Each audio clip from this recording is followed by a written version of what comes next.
Dewan Guru yang saya banggakan. Pertama-tama marilah kita panjatkan puji serta syukur kita atas kehadiran Allah Subhanahu wa taala yang mana berkat nikmat sehat beliau hari ini kita diberikan kesehatan sehingga kita dapat berkumpul di SD Negeri 19 Kepahyang ini dalam rangka praktik baik oleh Ibu Lianda Sukma, CGP Angkatan 10 Kabupaten Kepahyang, praktik baik tentang diseminasi penerapan budaya positif di SDN 19 Kepahyang. Tak lupa pula kita ucapkan salam kita kepada pucuk junjungan kita Nabi besar Muhammad SAW, yang mana berkat beliau kita bisa dari alam menuju kegelapan dan menuju alam yang terang benderang seperti yang kita rasakan saat ini. Baiklah, Ibu sekalian, langsung saja untuk narasumber hari ini akan disampaikan langsung oleh Ibu Lianda Sukma, CGP Angkatan 10, yang akan menerangkan tentang diseminasi penerapan budaya positif di SDN 19 Kepahyang. Pada Ibu Lianda, dipersilakan.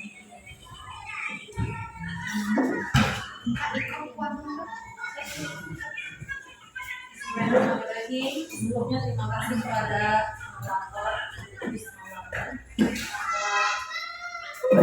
mengantarkan saya dalam kegiatan pada pagi hari ini. Assalamualaikum warahmatullahi wabarakatuh. Waalaikumsalam warahmatullahi wabarakatuh. Alhamdulillahirabbil alamin wa bihi nasta'in ala umuri dunya waddin wassalatu wassalamu ala asyrofil anbiya'i wal mursalin wa ala alihi wa ashabihi wa sallam. Puji syukur kepada Allah Subhanahu wa taala pada kesempatan hari ini kita semua masih diberikan kesempatan bertemu lagi berkumpul dalam kegiatan hari ini, pengimbasan atau diseminasi mengenai penerapan budaya positif di SD Negeri 19 Kepahyang. Dan juga sholawat beserta salam tak lupa kita sampaikan kepada suri tauladan kita Nabi besar Muhammad Sallallahu Alaihi Wasallam.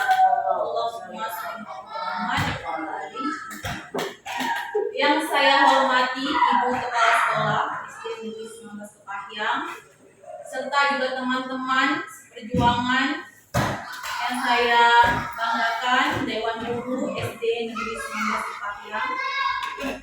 Bapak Ibu, sebelumnya saya ucapkan terima kasih karena telah meluangkan waktunya di tengah-tengah kesibukan kita. Seperti yang sama-sama kita ketahui, semuanya sedang sibuk saat ini untuk menyiapkan rapor siswa-siswi karena sekarang sudah berada di akhir semester genap. Nah, Bapak Ibu, pada kesempatan kali ini langsung saja di sini saya akan menyampaikan sedikit pengetahuan yang saya dapatkan ketika saya mengikuti pendidikan guru penggerak beberapa bulan terakhir ini. Dan pada hari ini sepertinya materi ini sudah sangat sering. Ya, sudah kemarin juga pernah saya sampaikan juga tentang materi ini juga, tentang budaya positif. Tetapi diharapkan walaupun sering, kegiatan yang sering atau pengetahuan yang sering kita dengarkan itu bisa menjadi penguatan dalam kita mengetahui dan nanti bisa mengimplementasikannya di sekolah. Baiklah Bapak Ibu, pertama di sini kita masuk ke pengantar terlebih dahulu, yaitu konsep pendidikan menurut Ki Hajar Dewantara, melibatkan pengakuan akan pentingnya budaya dan lingkungan positif di sekolah yang menempatkan murid sebagai fokus utama. Dalam konsep Ki Hajar Dewantara, pendidikan bukan hanya transfer pengetahuan, tetapi juga pembentukan karakter dan pengembangan potensi setiap murid. Oleh karena itu,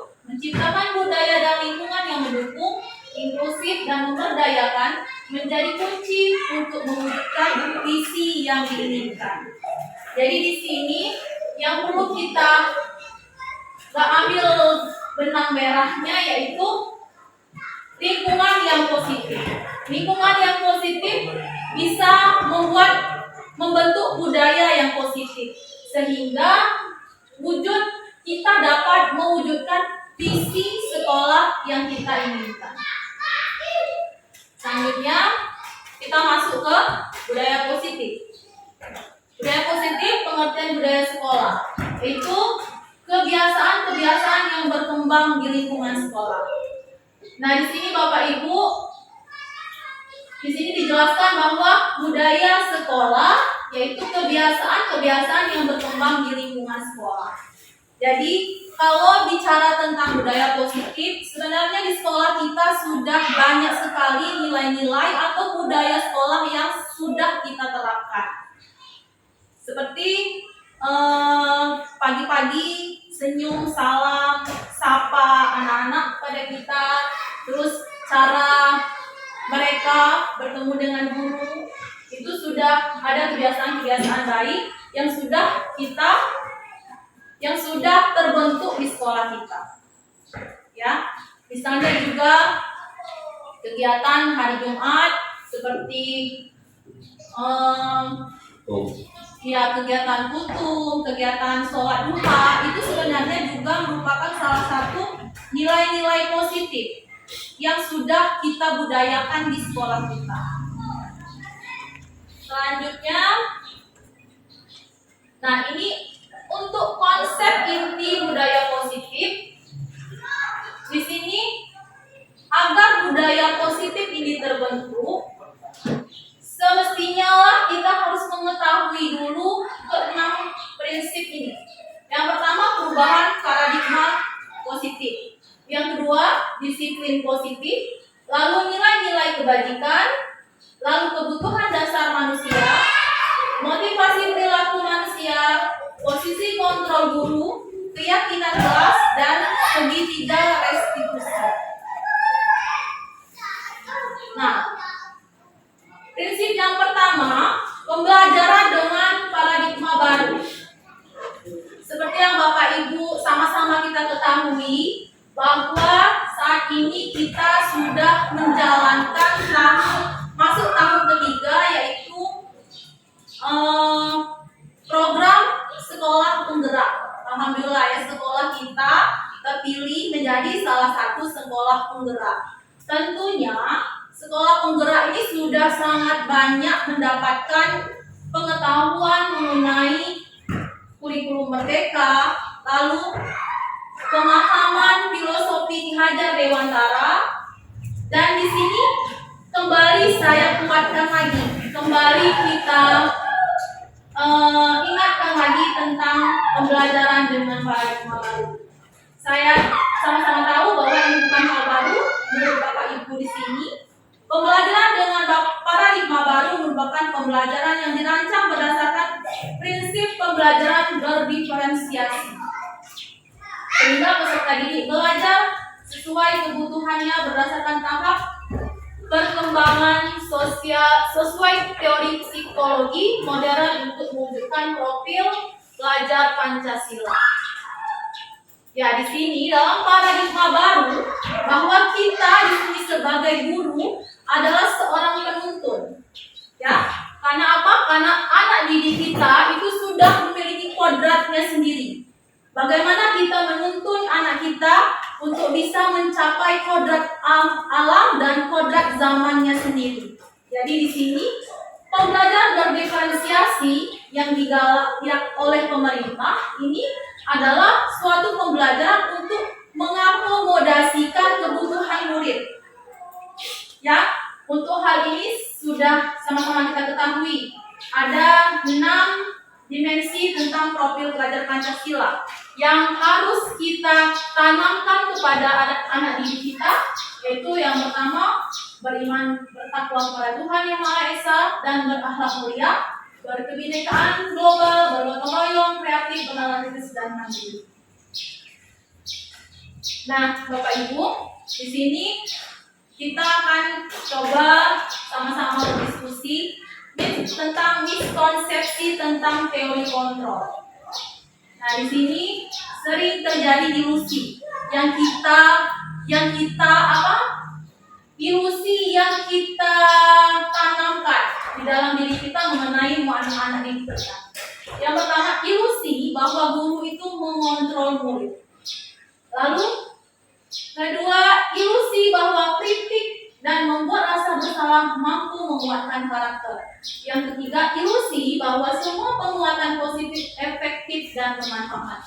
Lalu yang keempat, ilusi bahwa orang dewasa berhak memaksa. Nah, Bapak Ibu, dari kata miskonsepsi dan ilusi, tentu kata ini sudah menjadi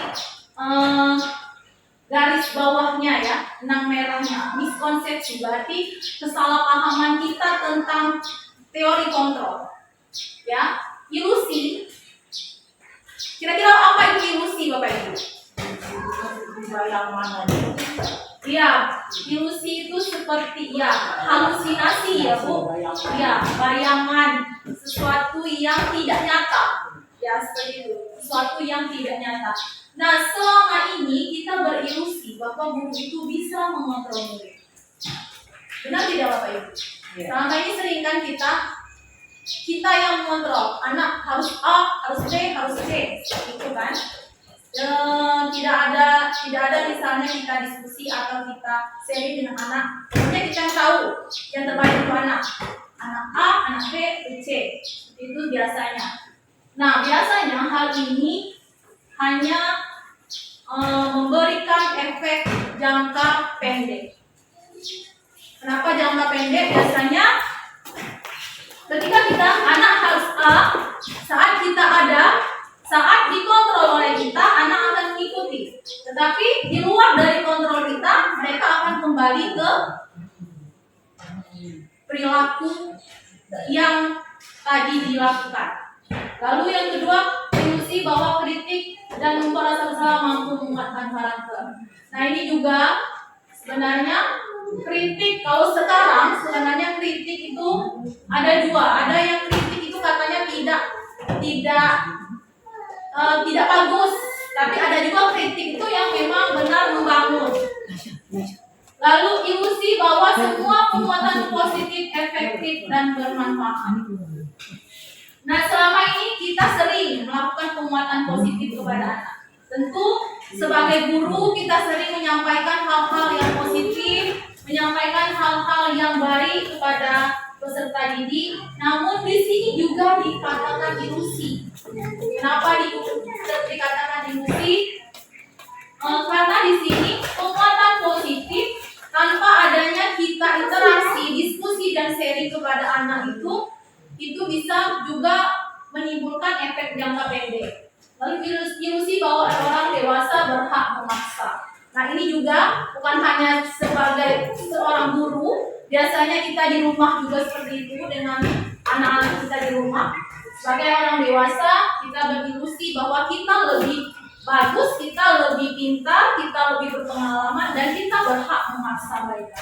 Dan ini adalah ilusi tentang teori kontrol yang selama ini sering kita lakukan.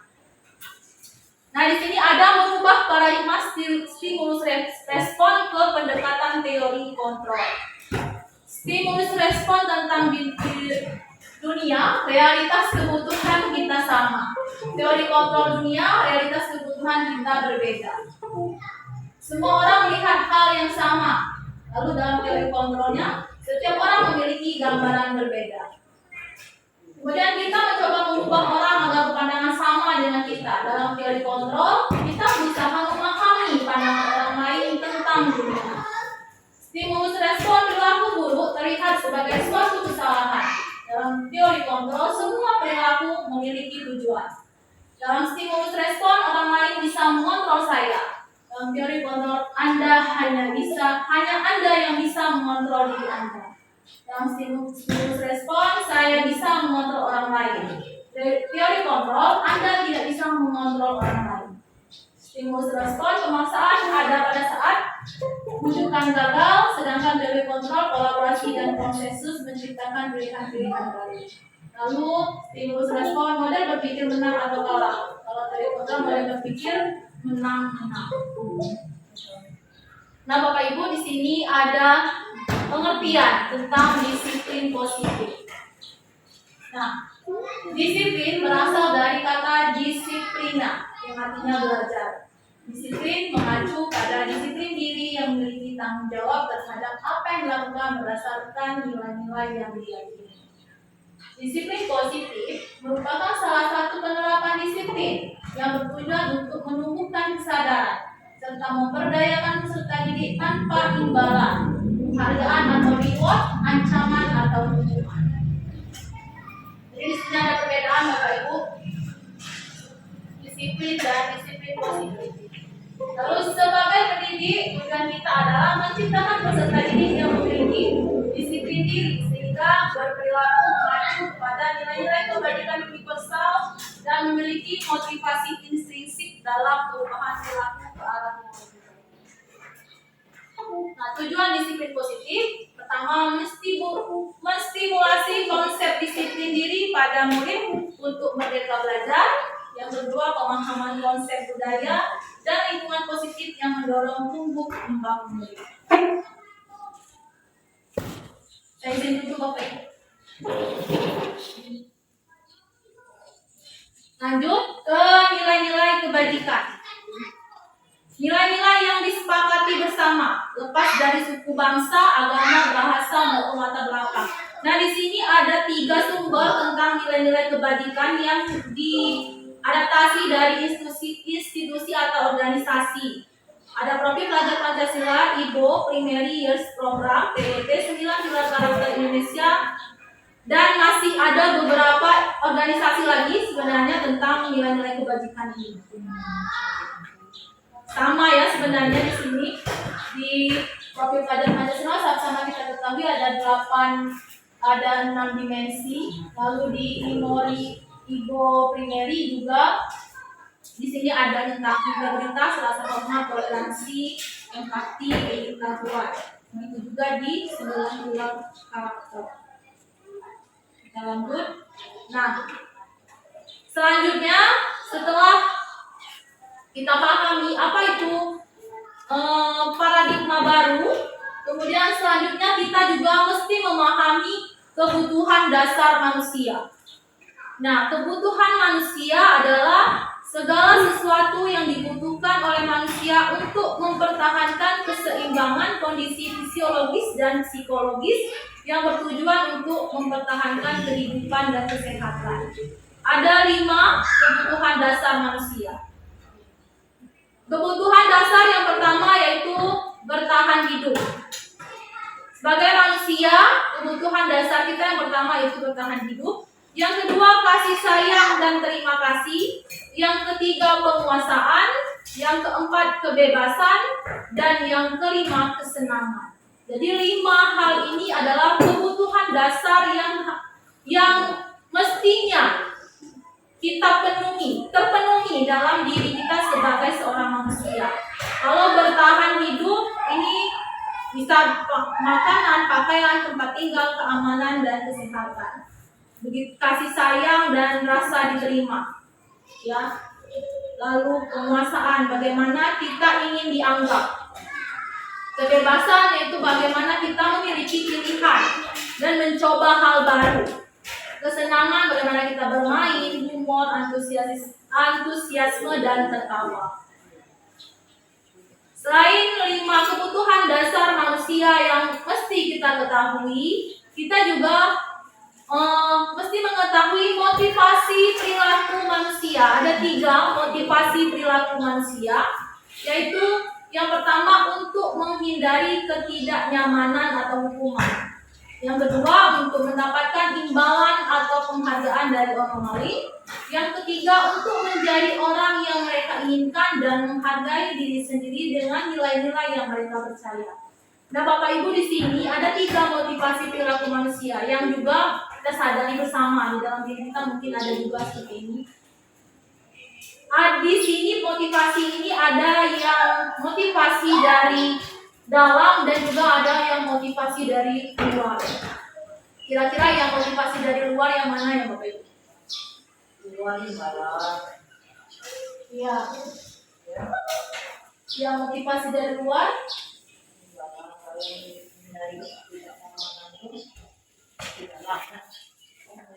Iya. Iya Bu, jadi betul menurut Ibu tadi ya. Imbalan, mendapatkan imbalan dan menghindari itu sama dari luar. Jadi ketika kita melakukan sesuatu ada dua yang memotivasi kita dari luar. Kita takut untuk mendapatkan hukuman atau kita ingin mendapatkan penghargaan. Sedangkan memang yang motivasi yang keluar dari dalam diri kita yaitu kita hanya ingin menghargai diri kita sendiri sesuai dengan nilai-nilai yang kita yakini. Jadi kalau yang dari dalam ini ada atau tidaknya penghargaan, ada atau tidaknya hukuman, sesuatu yang kita yakini benar itu akan selalu kita lakukan. Selanjutnya tentang 5 posisi kontrol restitusi. Jadi ada 5 posisi kontrol restitusi. Yang pertama sebagai penghukum, yang kedua pembuat rasa bersalah, yang ketiga teman, keempat pemantau, dan yang kelima manajer. Nah di sini 5 posisi kontrol ini biasa mungkin coba kita sama-sama lihat yang mana yang sering kita lakukan kepada anak-anak kita. Penghukum biasanya kalimatnya ini ada ilustrasi ketika ada siswa tidak memakai atribut lengkap saat upacara bendera. Ketika kata-kata yang keluar untuk posisi kontrol sebagai penghukum biasanya patuhi aturan sekolah, lalu berdiri di depan barisan. Ya, ini adalah posisi kontrol kita sebagai penghukum. Berarti kita sering ya melakukan kontrol kita sebagai penghukum. Lalu yang kedua pemantau. Kamu sudah melanggar. Apa peraturan dan konsekuensinya?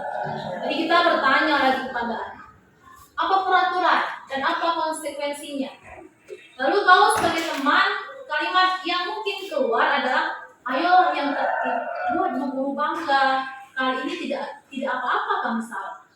Nadanya juga santai. Lalu pembuat rasa bersalah ini hanya akan lebih rendah. Biasanya dilakukan berapa kali bu guru harus memberitahu kamu, bu guru kecewa sama kamu. Sebenarnya itu juga kata-kata yang dikeluarkan guru sebagai seorang yang sebagai kontrol pembuat rasa bersalah. Yang terakhir adalah manajer. Apakah kamu tahu kesalahanmu? Kira-kira bagaimana kamu akan memperbaiki kesalahan ini? Jadi kita akan tanyakan kepada anak. Manajer, kita akan tanyakan kepada anak. Apa kamu tahu kesalahanmu? Dia akan menjawab ya, tahu atau tidak dari kesalahannya. Lalu kita akan tanyakan lagi. Kira-kira bagaimana kamu memperbaiki kesalahan ini? Kita kembalikan kepada mereka. Lalu manajer. Selanjutnya, baik Bapak Ibu, saya akan menayangkan sebuah video. Untuk ini sama-sama kita simak.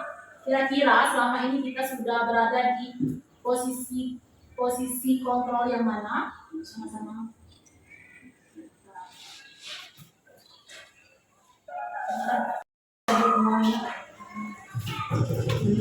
Salam bahagia Ibu dan Bapak guru hebat.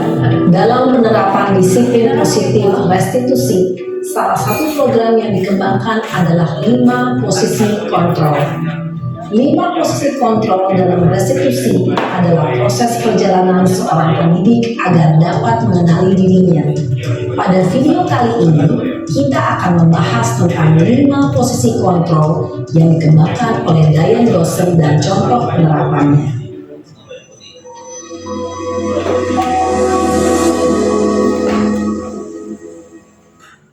5 posisi kontrol itu adalah 1. Posisi penghukum, 2. Posisi pembuat merasa bersalah, 3. Posisi teman, 4.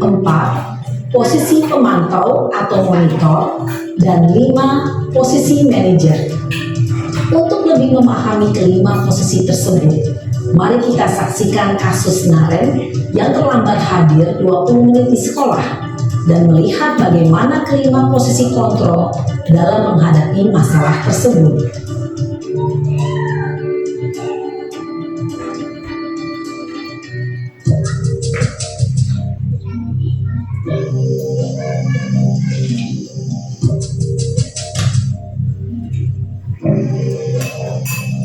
Naren, sini kamu. Selamat pagi, Bu. Selalu terlambat. Kamu deh, pasti terlambat. Maaf, Bu. Saya Apa? Apa coba? Alasan kamu apa lagi? eh, Kapan sih kamu tidak terlambat? Malas sekali ya kamu jadi anak. saya Dasar pemalas. Gak kapok-kapok sih kamu. Sudah berapa kali terlambat? Sana, kamu keliling lapangan basket 2 kali. kenapa saya harus keliling lapangan basket, Bu? Kenapa? Kamu melawan ibu? Berani-beraninya jawab. Sudah terlambat, masih berani jawab pula. Tim lapangan basket 5 kali sekalian, biar kapok. Cepat, pergi sana ke lapangan basket. Posisi penghukum biasanya berbicara dengan nada tinggi, menghardik, menunjuk-nunjuk, menyakiti, dan menyindir. Hukuman bisa berupa fisik maupun psikis.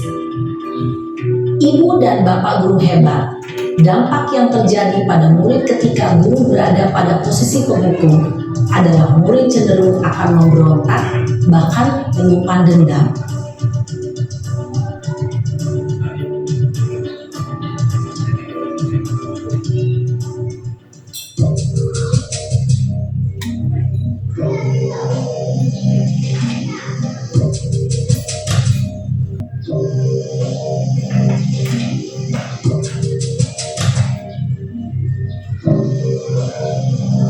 Naren,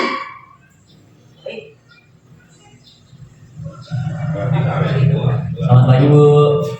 wah, sudah jam berapa ini nak? Terlambat lagi ya sayang. Iya, Bu.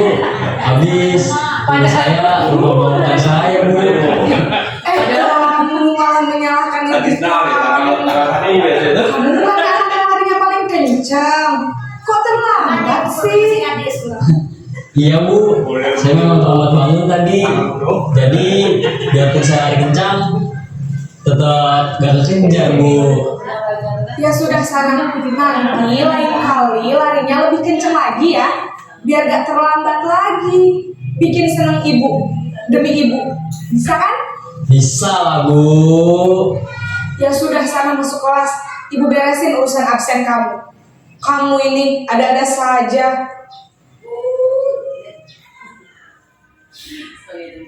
Guru berbicara dengan nada suara ramah, akrab, cenderung bersenda gurau untuk menjaga suasana tetap santai. Murid akan merasa senang, aman, dan akrab dengan guru.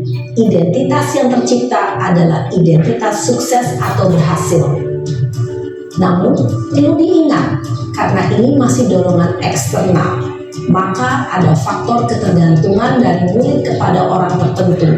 Di sini guru absennya, sehingga di lain waktu murid bisa berperilaku baik, namun hanya kepada orang-orang tertentu saja.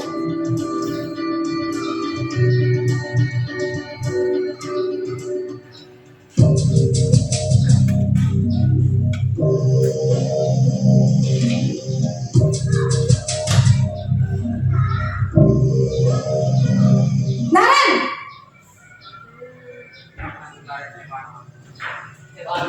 Selamat pagi, Bu. Naren, apa peraturan sekolah kita tentang jam berapa kita harus masuk sekolah, nak? Kita harus di sekolah jam 7, Bu. Iya betul, sekarang sudah jam 7.20. Naren sudah tahu konsekuensinya jika terlambat hadir. Paham, Bu. Saya harus tinggal kelas pas jam istirahat selama 20 menit. Iya benar, konsekuensinya demikian. Jadi nanti jam 9.30 pas istirahat, kamu harus tinggal di kelas, kerjakan tugas tambahan untuk ketertinggalan kamu, ya? Baik, Bu. Posisi pemantau mengandalkan penghitungan atau data untuk mengontrol murid. Guru mengarahkan murid berdasarkan peraturan dan konsekuensi. Seorang pemantau menunjukkan bahasa tubuh dan ekspresi wajah yang datar dan cenderung formal.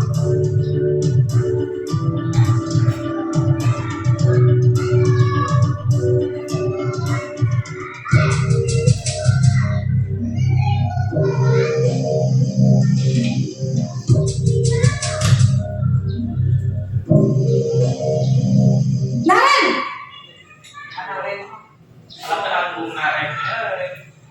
Selamat pagi Bu. selamat pagi Naren. Maaf Bu, saya terlambat.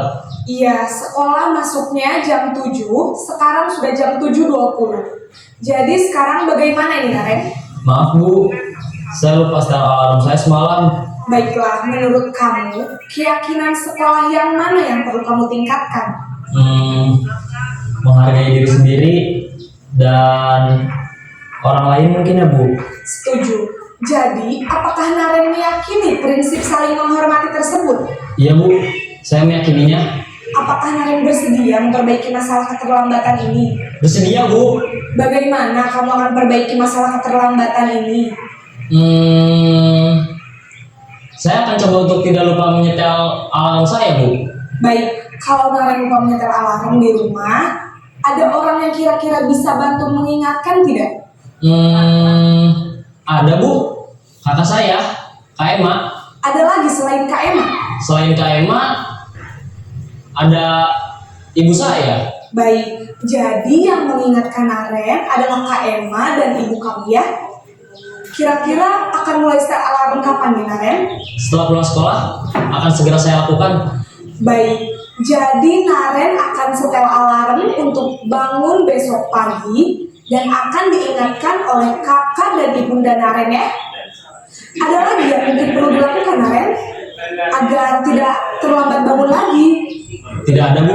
Baik Naren, terima kasih untuk kerjasama kamu. Sekarang kamu perlu kembali ke kelas untuk belajar. Baik Bu, terima kasih.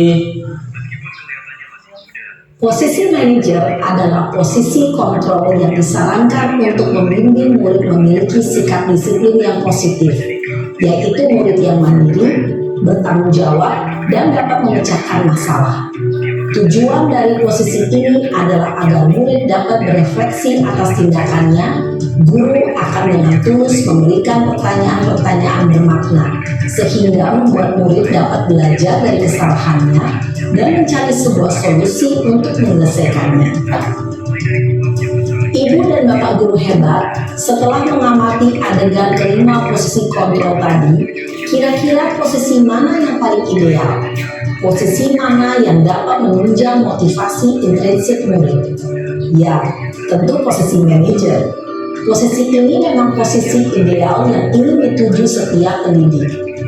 Pada posisi inilah, guru dapat menerapkan disiplin positif yang berpihak pada murid, yang memerdekakan murid. Perjalanan seorang pendidik tentunya tidak mudah untuk sampai pada posisi seorang manajer. Namun, tujuan kita pasti, yaitu menciptakan murid-murid yang mandiri, merdeka, dan bertanggung jawab.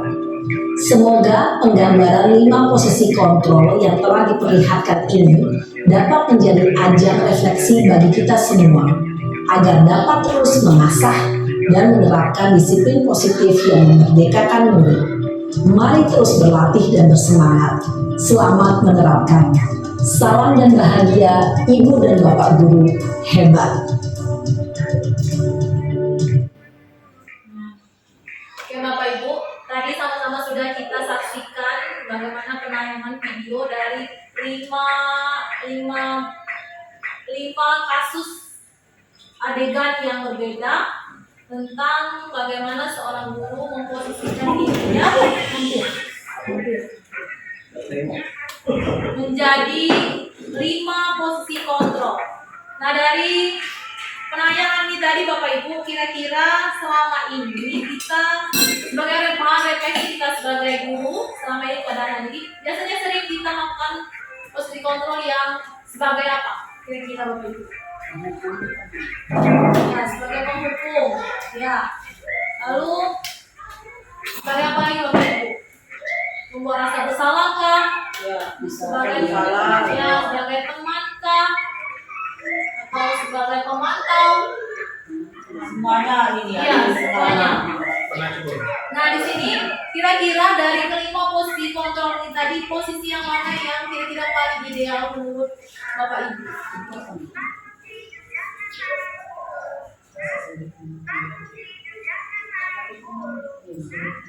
Kira-kira yang paling ideal, yang bisa menimbulkan motivasi dari dalam. Manajer. Manajer. Kami itu tadi yang ini.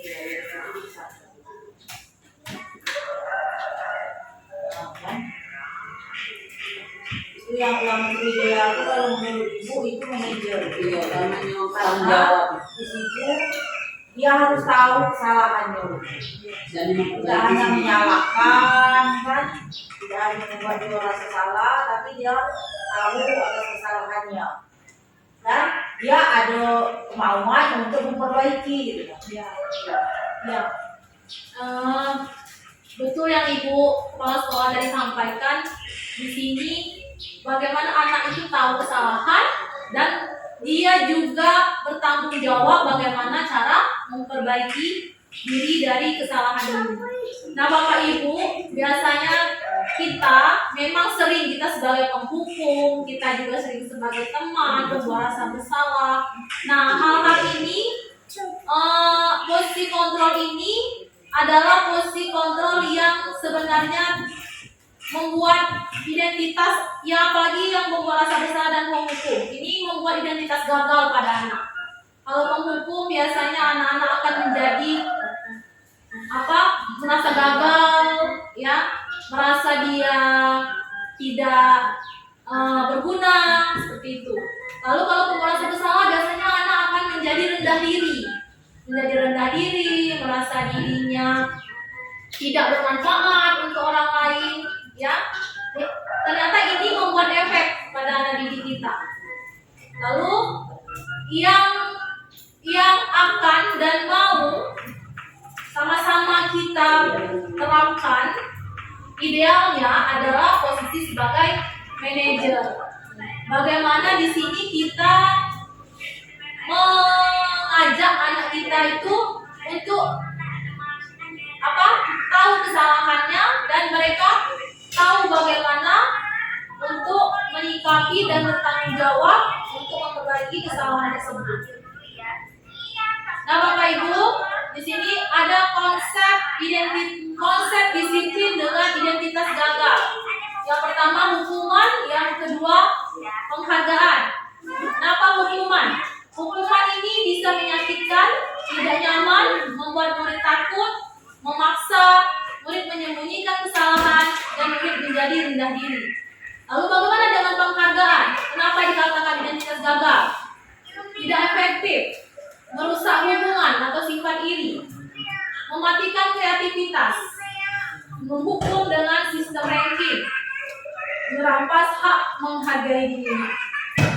Dan Bapak Ibu, alhamdulillah sekolah kita setelah selama menjalani program dari kepala sekolah, kita tidak ada lagi yang namanya sistem ranking penghargaan yang seperti itu, ya. Kenapa? Memang betul ternyata penghargaan ini bisa merusak hubungan. Kenapa merusak hubungan?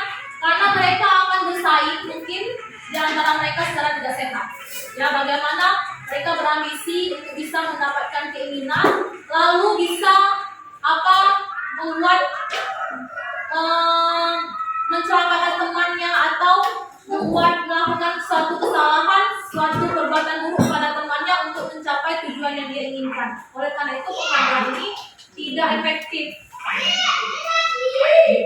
Lalu konsep disiplin dengan identitas sukses. Yang pertama konsekuensi dan restitusi. Namun konsekuensi ini penguatannya jangka pendek. Perlu monitoring berkelanjutan, stimulus respon, murid menghormati peraturan, kehilangan waktu untuk merenungi kesalahan. Lalu bagaimana dengan restitusi? Restitusi, murid akan bertanggung jawab untuk perilakunya, fokus pada pemecahan masalah jangka panjang, murid menghormati dirinya dan orang lain, teori kontrol dirinya memegang kontrol, murid bersemangat memperbaiki kesalahan. Ya, keduanya sama-sama identitas sukses, tapi restitusi ini lebih kepada motivasi intrinsik yang memang hadir dari dalam dirinya sendiri. Lalu konsep disiplin pendekatan restitusi, sebuah cara menanamkan disiplin positif pada murid. Nah, di sini ada pengertian restitusi. Ya, kenapa selama ini kan dalam disiplin positif kita tidak ada lagi yang namanya hukuman, tidak ada lagi yang namanya penghargaan, tapi yang ada adalah restitusi. Nah, apa itu restitusi? Restitusi adalah proses menciptakan isi bagi murid untuk memperbaiki kesalahan mereka, sehingga mereka bisa kembali pada kelompok mereka yang lebih. Di sini kita tidak ada membuat anak itu menjadi gagal, merasa bersalah, dan rendah diri, tetapi bagaimana kita mengembangkan lagi mereka sendiri dengan karakter yang lebih kuat. Nah, ciri restitusi bukan untuk kesalahan, untuk belajar dari kesalahan, lalu memperbaiki hubungan, tawaran bukan paksaan. Restitusi menuntun untuk melihat dalam diri, restitusi mencari kebutuhan dasar dari tindakan, restitusi diri adalah cara yang paling baik.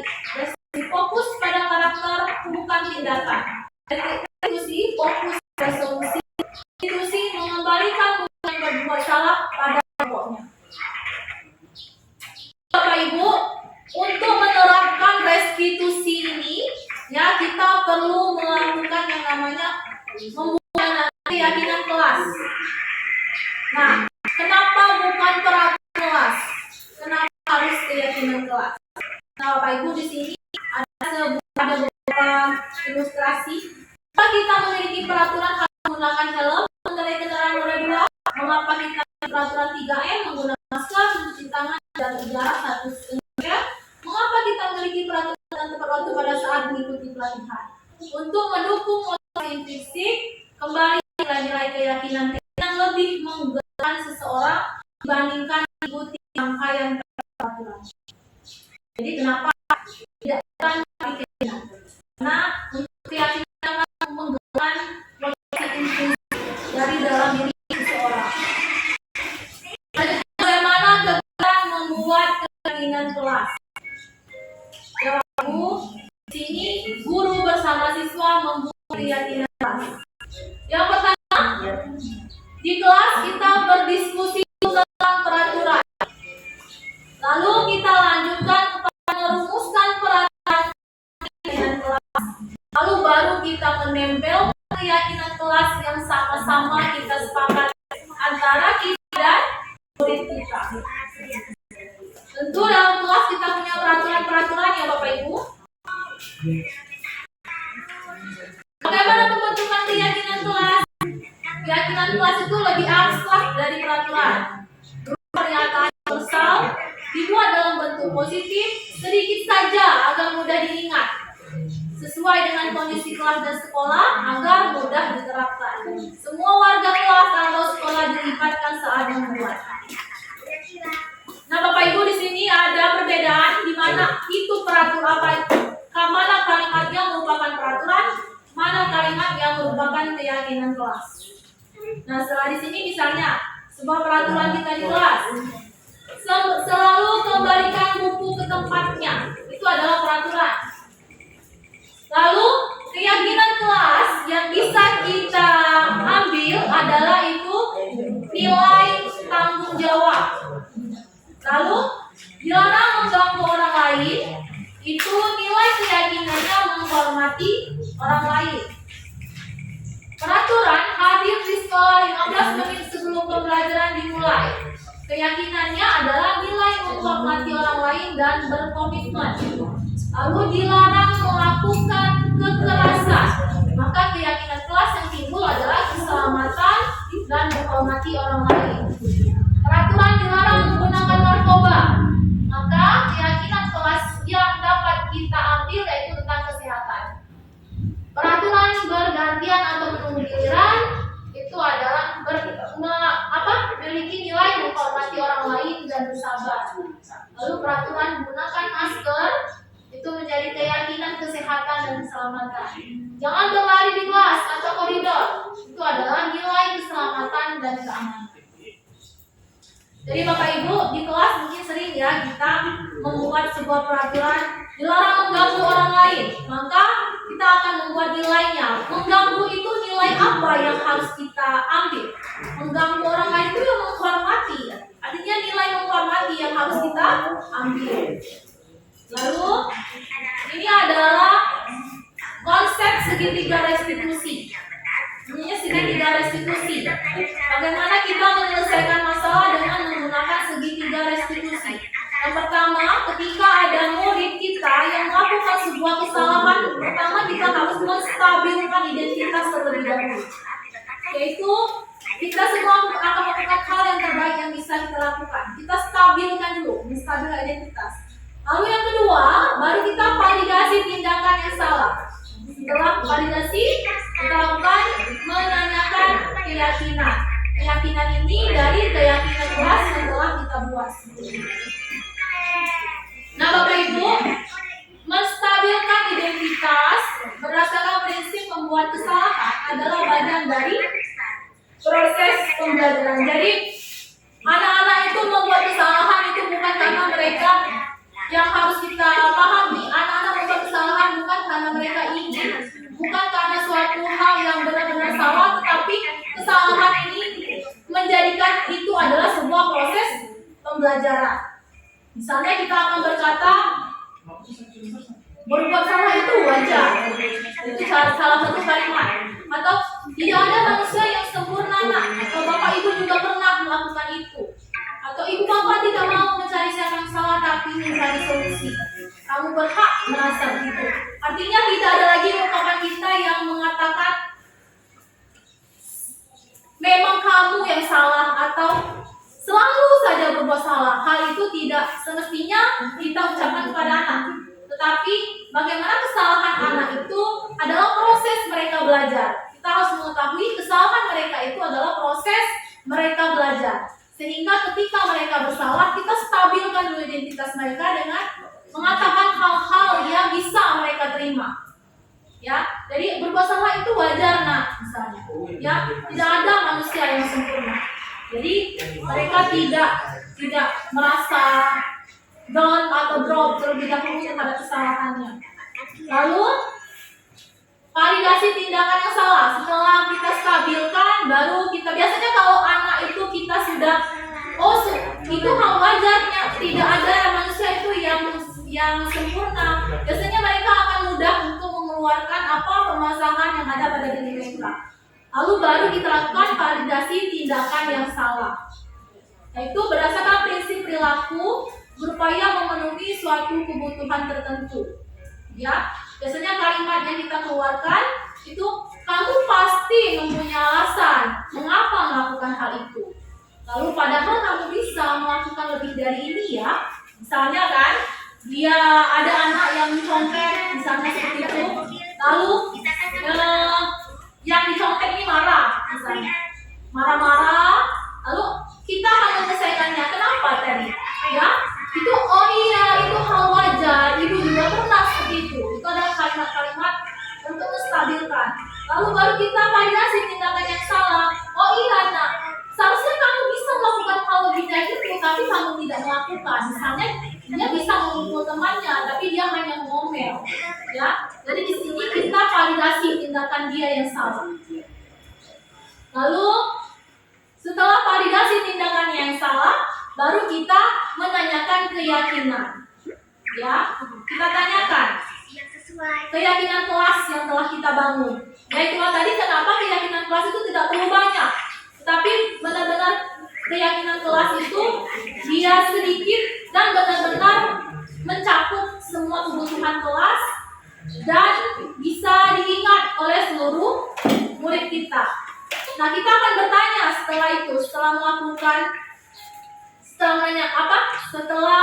kita validasi tindakan mereka yang salah, kita bisa melakukan, oh iya nak, kenapa tadi melakukan hal itu? Seharusnya kamu bisa melakukan lebih dari itu.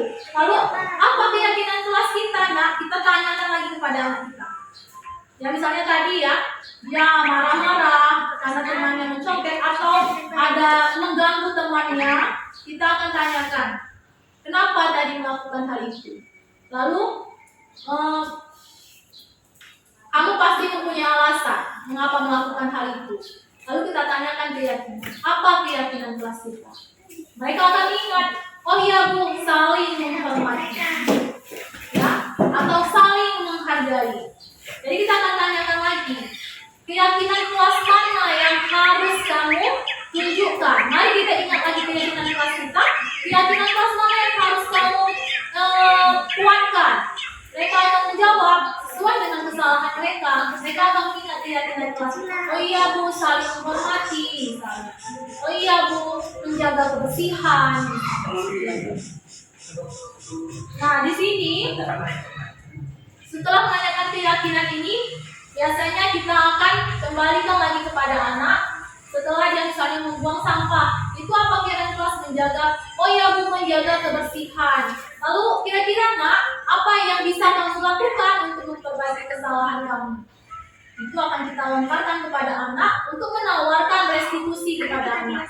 Nah, di sini anak-anak kita biarkan untuk menyelesaikan permasalahan itu sesuai dengan keyakinan mereka. Oh iya Bu, saya akan membuang sampah itu pada tempatnya dan saya tidak akan melakukannya lagi Bu. Jadi hal ini akan menjadi percakapan antara kita dengan murid, sehingga nantinya diharapkan hal yang terus kita lakukan ini bisa membudaya dan menjadi kebiasaan-kebiasaan pada diri anak tersebut. Jadi itu ya Bapak Ibu tentang seperti apa penerapan segitiga restitusi dalam menyelesaikan masalah pada anak didik kita. Dimana di sini idealnya kita sebagai guru itu bisa menerapkan posisi kontrol kita sebagai manajer.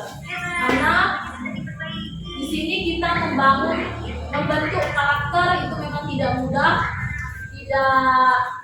tidak bisa dengan membalik telapak tangan, karena banyak faktor, banyak latar belakang yang perlu kita tahu, yang perlu kita pahami seperti apa anak didik kita, sehingga dalam membentuk budaya positif ini tentu kita akan melakukannya secara perlahan, ya. Berharap apa yang kita lakukan ini bisa membangun motivasi internal atau membangun motivasi yang memang keluar dari dalam diri anak didik tersebut.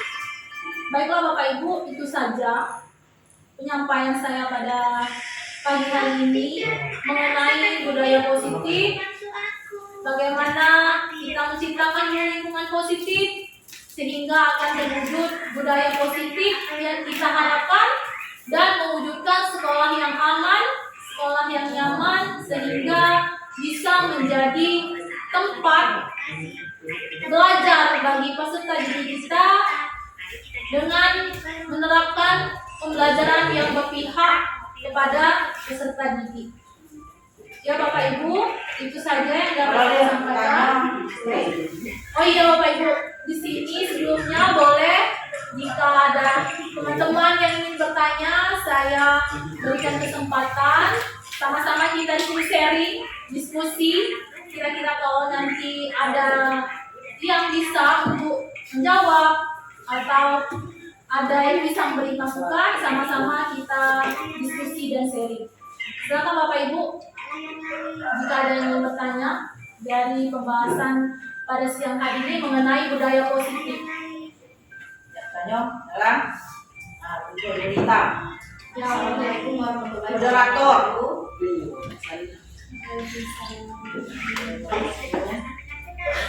Ini belajar saya ini sebenarnya ada beberapa hal yang saya lakukan selama saya mengajar kelas 1.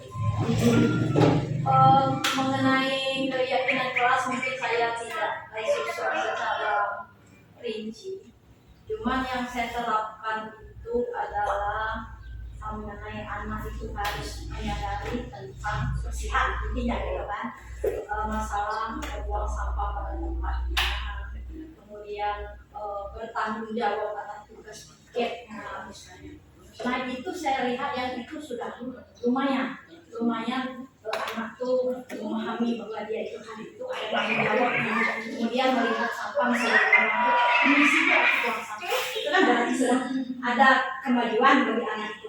Nah yang saya belum mendapatkan bagaimana triknya anak itu yang sering gimana ya, bertengkar di dalam kelas tentang situasi tertentu karena usilnya gitu anak ini terhadap seseorang, ada dua kelompoknya begitu. Nah, saya melihat itu yang agak kenapa saya tidak bisa gitu. Sedikit-sedikit pasti anak ini ada timbul pertengkaran gitu. Padahal dengan hal-hal yang sepele misalnya ada kata-kata yang sedikit lah anak nyeleneh misalnya kata yang tidak disenangi yang satu ini. Tapi memang kelihatannya kok dengan anak yang itu anak dua kelompok ini memang selalu menimbulkan kegaduhan. Udah tuh yang ketiga itu masalah di dalam kelas anak yang apa namanya tadi tidak bisa dikontrol geraknya gitu, gaduh gitu kan, sering bergilir gak bisa diam gitu. Nah, itu yang mungkin saya menyadari kalau anak kelas 1 itu kan memang anaknya memang dari aktif-aktifnya kan tidak bisa kita ajak untuk diam gitu.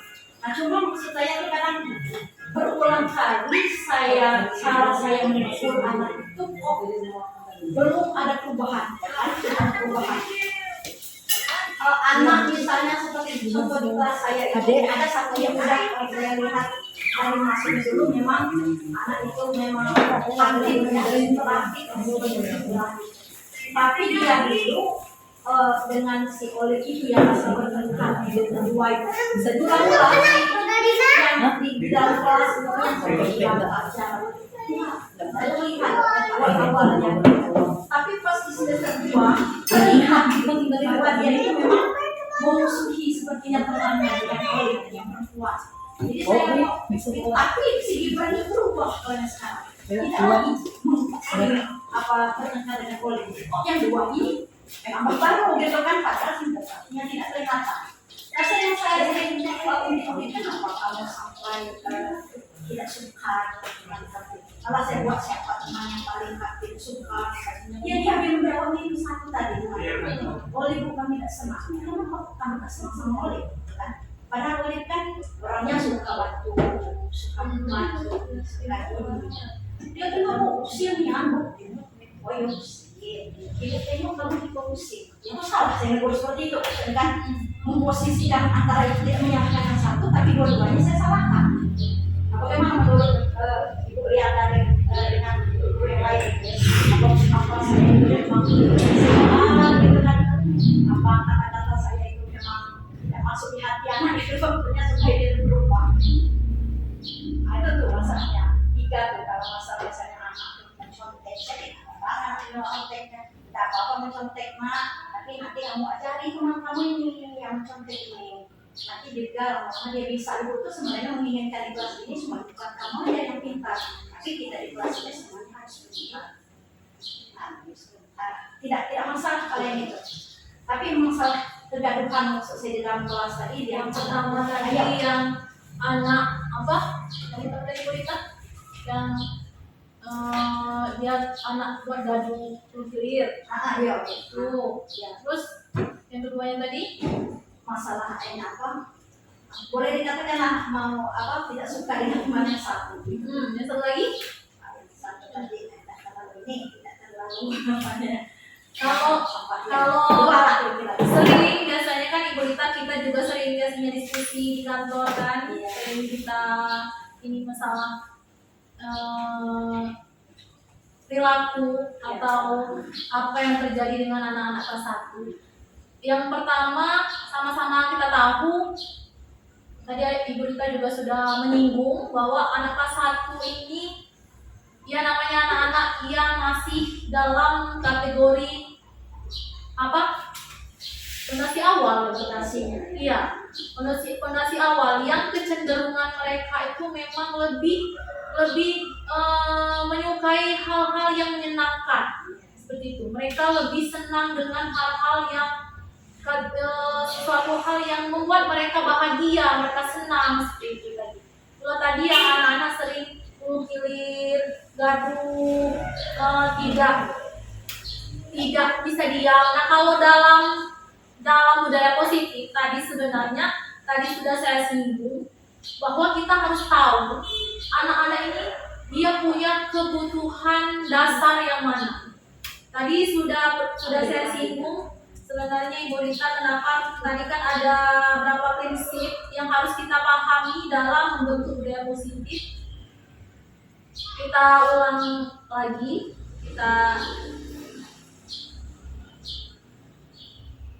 kebutuhan dasar manusia tadi ya. Saya ingin memperhatikan ya. Iya. Jadi kita harus tahu dulu anak ini dia ini kebutuhan mana yang belum terpenuhi dalam dirinya.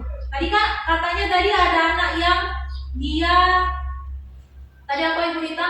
Dia sukanya gilir, tidak mau diam, sukanya orang mungkin lagi belajar dia sibuk ya Bu, sisanya lari ke situ, lari ke sini. Jadi dia kalau di sini 5 kebutuhan dasar ini dia apa yang belum terpenuhi?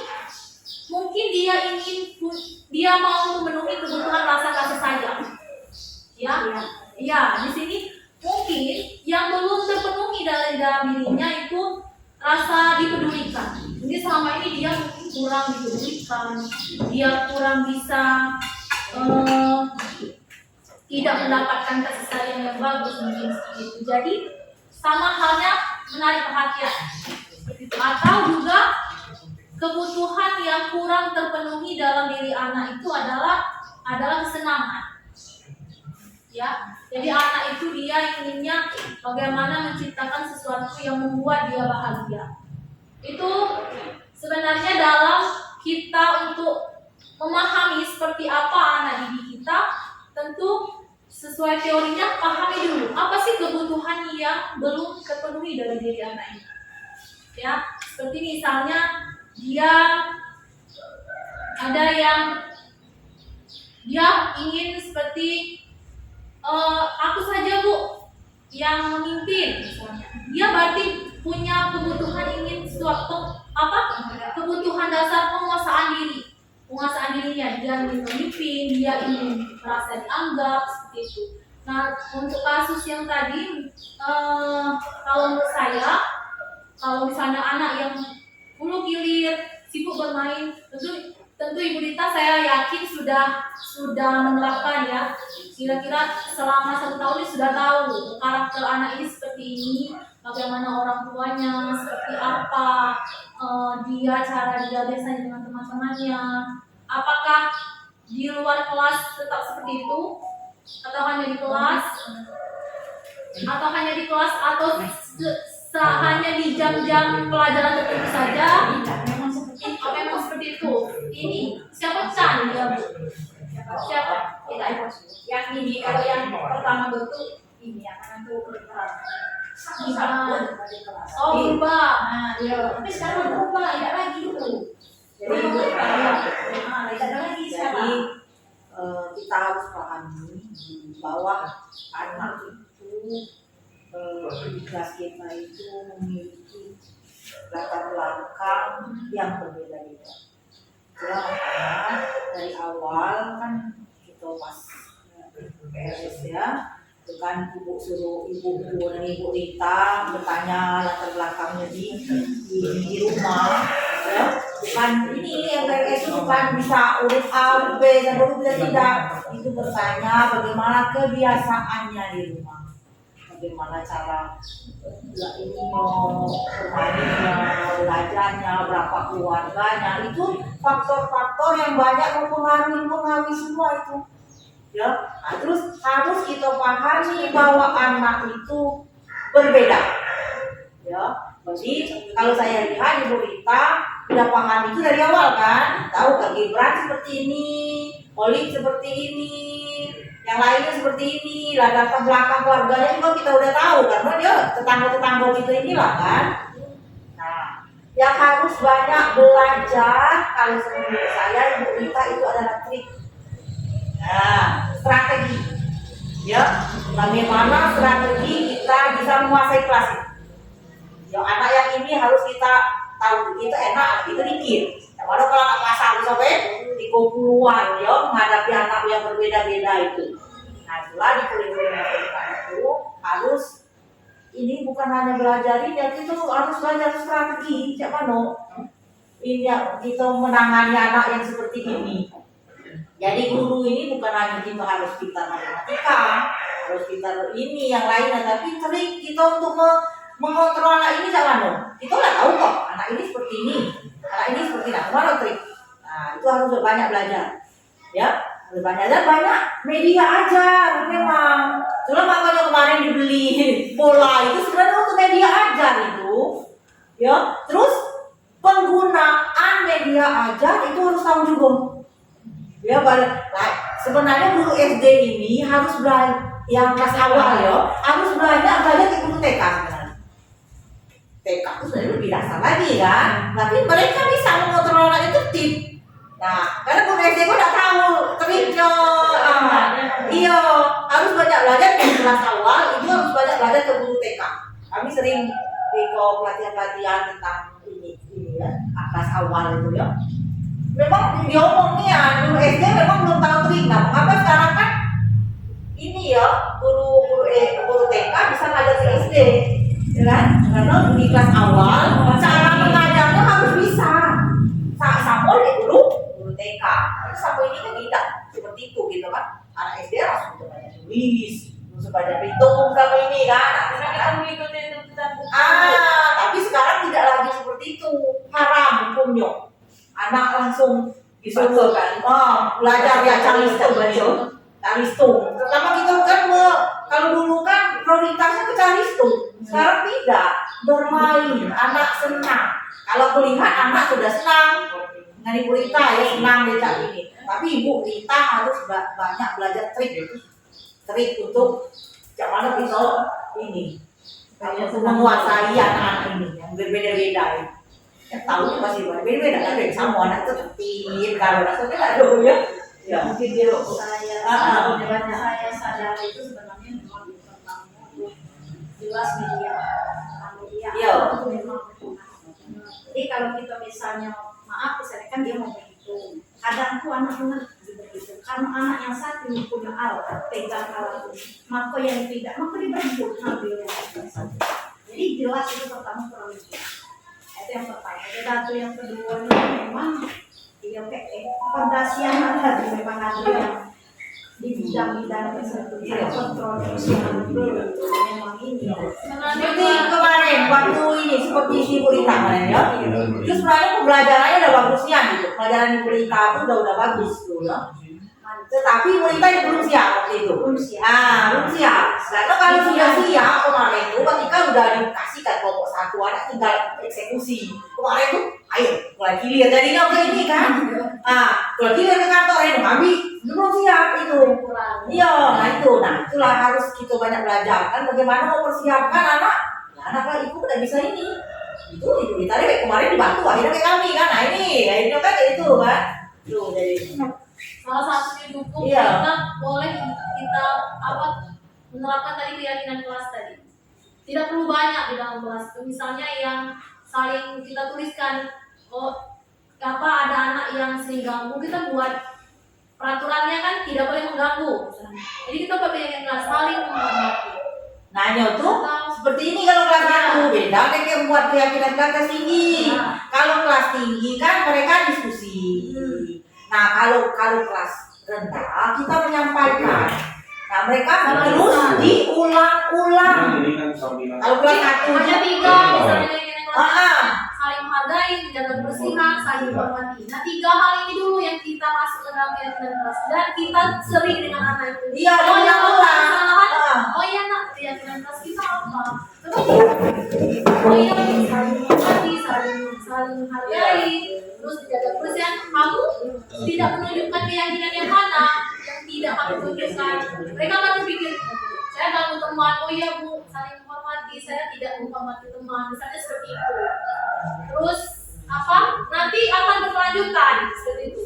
Jadi tidak perlu banyak-banyak yang kita kelas itu, cukup sedikit, tapi anak-anak itu akan mudah mengingat. Nanti akan ada berkelanjutan. Oh nanti ketika di kelas ada lagi sebuah kasus atau kejadian A, B atau C, kita tambahkan lagi, oh ini dia juga melakukan hal ini. Jadi kita buat lagi keyakinan, tambah lagi keyakinan kelas mana yang tadi dilakukan oleh anak sesuai dengan apa yang dilakukan anak.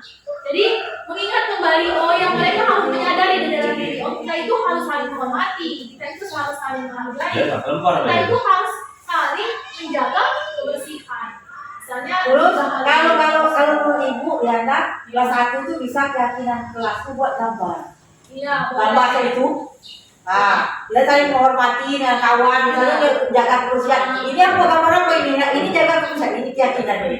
Kan ibu ya, buat gambar seperti itu. Kalau ini kan anak kan kalau baca kan lo bisa baca kelas 1. Nah, jadi keyakinan kelas lo gambar. Bisa gambar yang kelas 1. satu tadi ketika mereka melakukan kesalahan, ketika membuat kegagalan, oh ibu sedang menjelaskan kamu kilir teman kamu kan mau mendengar, kamu tidak menunjukkan keyakinan yang mana. Yang akan ingat lagi, oh iya bu, saya tidak ingat keyakinan yang itu. Jadi dia akan selalu ketika ada, oh iya, saya harus menghormati, saya harus menghargai. Karena karakter itu, sama-sama kita tahu Bapak Ibu, karakter itu tidak bisa seperti kita membalik telapak tangan. Karakter itu harus selalu kita tuntun. Harus selalu kita ini di rumah. Nanti proses jangka panjang, insya Allah sama-sama perlahan-lahan, insya Allah akan ada perubahan.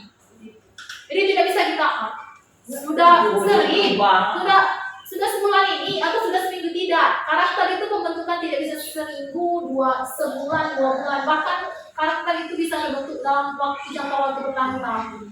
Makanya oleh karena itu, ini yang keyakinan kelas ini budaya positif ini berkelanjutan sedikit. Jadi tidak hanya sekali kita membuat, sudah itu tidak pernah kita lakukan. Keyakinan kelas itu fungsinya untuk kembali nanti ketika mereka membuat kesalahan, kita akan menanyakan. Jadi kita tidak menyalahkan kamu nih, tadi kan seperti kita tonton, kamu ini selalu salah. Padahal itu membuat psikologi anak itu tidak bagus. Yang mestinya adalah kita menuntun seperti itu, mengajak mereka untuk menimbulkan kesadaran itu dari dalam, dari diri mereka. Kalau misalnya itu selalu kita lakukan, insya Allah saya rasa itu akan timbul. Oh iya, Gibran kan agak berbeda kayak yang awal-awal dulu kan. Iya kan, itu agak berbeda. Saya agak heran yang berubah itu, misalnya kan kalau tertentu lah, misalnya dia sama gitu. Saya pikir aku kan petani sama apa itu kan, sama si sedikit kan, aku ada unsur dari situ. Tapi kalau aku perhatikan memang agak berbeda. Si itu juga si Rizky itu awal-awal dulu kan. Iya, karena kan faktornya kan banyak untuk ngambil seperti itu. Tapi ini kok sekarang berubah jauh. kalau Dia si berubah. Rizky dulu dah ikut ditanya sering kita buka tas ya. Kita paksa atau kita Lah salah aja ibu yang mau. Ibu yang manggil yo. marah-marah. Rizky kalau dulu salah. Dia orang di sekolah.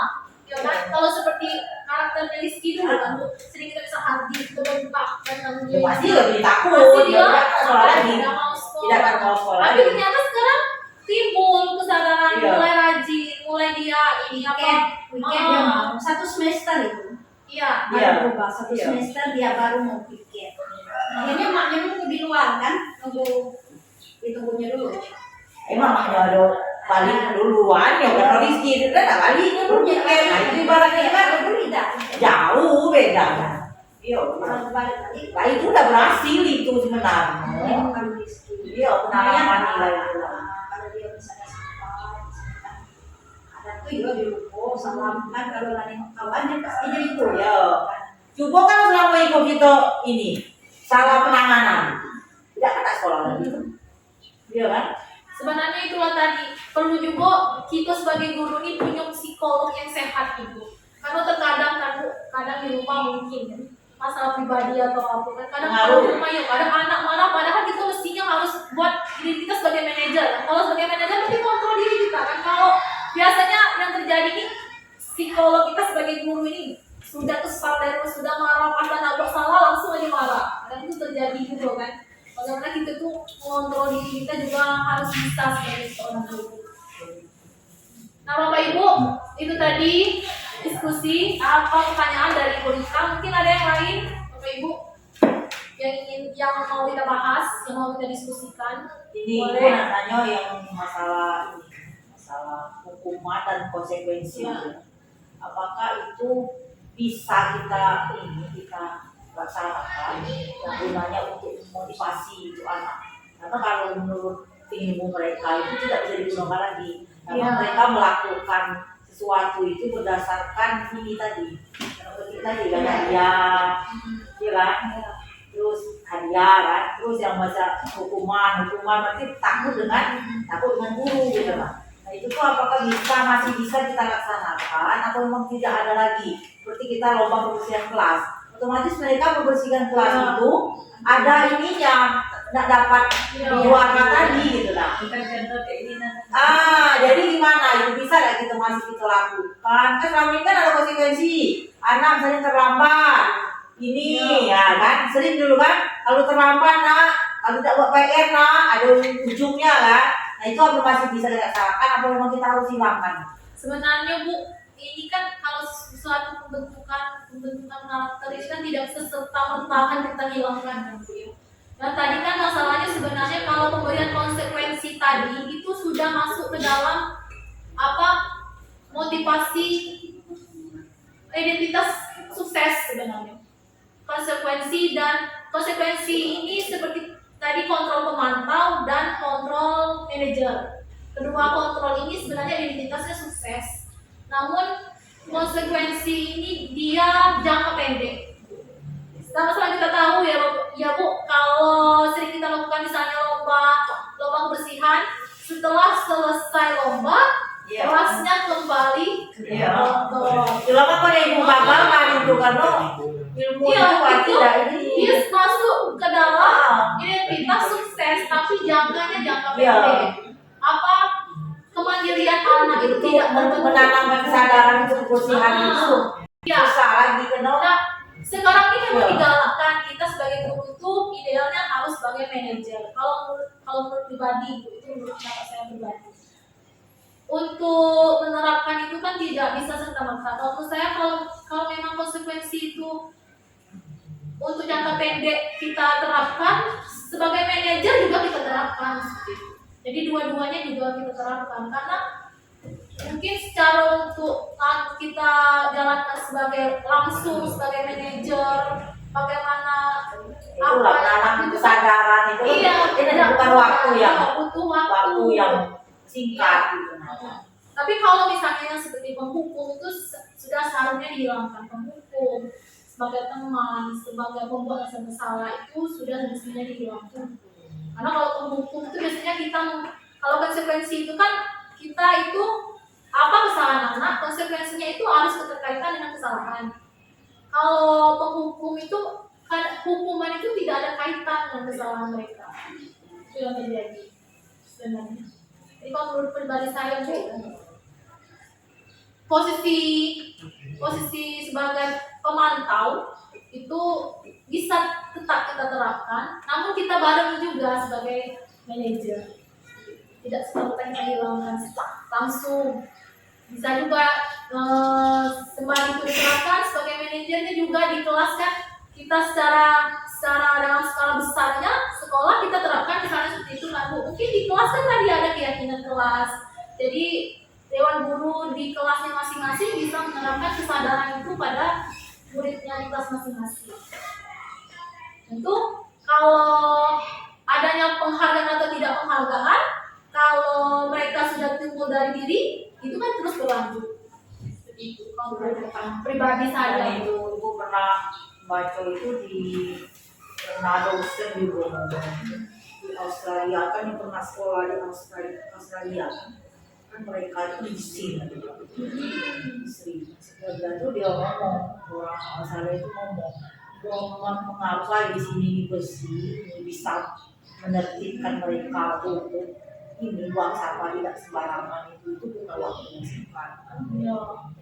Untuk tanamkan kan kalau luar negeri kan kesadaran mereka buang sampah, tertib, antri itu memang udah tertanam ya. Dan itu mereka tuh memang seperti ini lah diawali dengan ini kan kalau di drama itu kan anak kita nggak tahu tidak tuh kan sadar jangankan anak-anak tuh nengok orang buang sampah dari mobil yang tua-tua tuh baik kan itu. jadi Karena tertanam dari kecil kan nah itu mereka tuh bukan main lama dia itu budaya antri itu aja budaya antri itu mereka menanamkan itu lama jadi dari kelas ini kelas 1 kelas awal itu mereka tidak memang tidak fokuskan ke calis itu belajar itu tidak mereka menanamkan nilai-nilai karakter ini benar inilah yang paradigma baru itu yang harus ditanam bagi anak-anak itu. Karena kenapa paradigma baru ini kan fokusnya ke profil pelajar Pancasila 6 dimensi itu bagaimana membentuk di dalam diri anak ini. Kenapa tidak lagi misalnya anak harus pintar, pengetahuan pintar, akademik? Karena secara global, secara menyeluruh, anak-anak itu tanpa guru ini pengetahuan bisa didapat di ujung jari. Apa Bapak Ibu sekarang zaman sudah canggih, jadi lewat Google. Sekarang itu kan AI banyak membuat apa? Kita buat makalah pakai ChatGPT sekali jadi bisa, kita buat PPT pakai Gamma sekali jadi. Jadi kalau sekedar pengetahuan, mereka tidak butuh guru kalau sekedar pengetahuan. Tapi guru ini tidak terganti, tidak bisa terganti. Karena apa? Karena penanaman karakter, membentukkan karakter itu didapatkan dari guru. Jadi kenapa sekarang itu kita kalau dulu kalau guru marah biasa kalau guru kan itu kalau dimarah guru. Karena guru itu adalah sumber ilmu, benar-benar sosok guru itu adalah satu-satunya sumber ilmu pengetahuan bagi seorang murid. Jadi benar-benar hormatnya luar biasa bagi guru kan kalau dimarah. Kalau sekarang mereka itu bisa saja merasa tanpa kamu saya juga bisa belajar. Mereka akan punya pikiran seperti itu. Jadi bagaimana cara kita itu tidak lagi dengan posisi-posisi yang tadi kita penghukum, seperti kita posisi kontrol kita sebagai pembuat rasa bersalah tadi. Kalau kenapa? Iya. HP kalau kita lah anak dari itu. Ini kalau kemarin ada lomba apa tuh yang di dari SMP 4 tuh, ibu udah tahu kalau mereka bisa itu malah bisa main itu main apa itu? FF tuh kan. Nah, kan kalau soal digital mungkin anak-anak lebih dari gitu. Itulah tadi kan kalau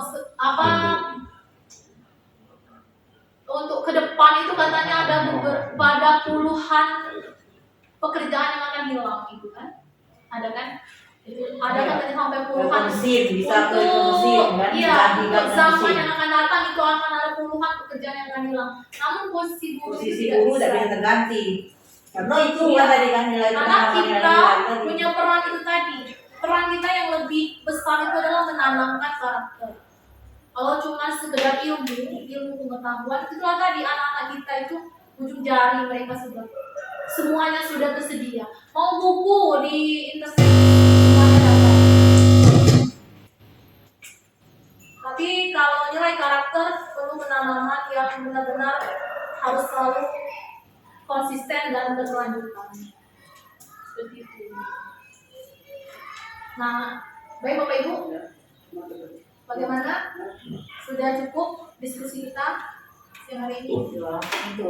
Saya kembalikan kepada moderator. Saya tutup terlebih dahulu. Mohon maaf. Assalamualaikum warahmatullahi wabarakatuh. Waalaikumsalam. Demikianlah Bapak Ibu, selesai sudah kegiatan kita pada hari ini.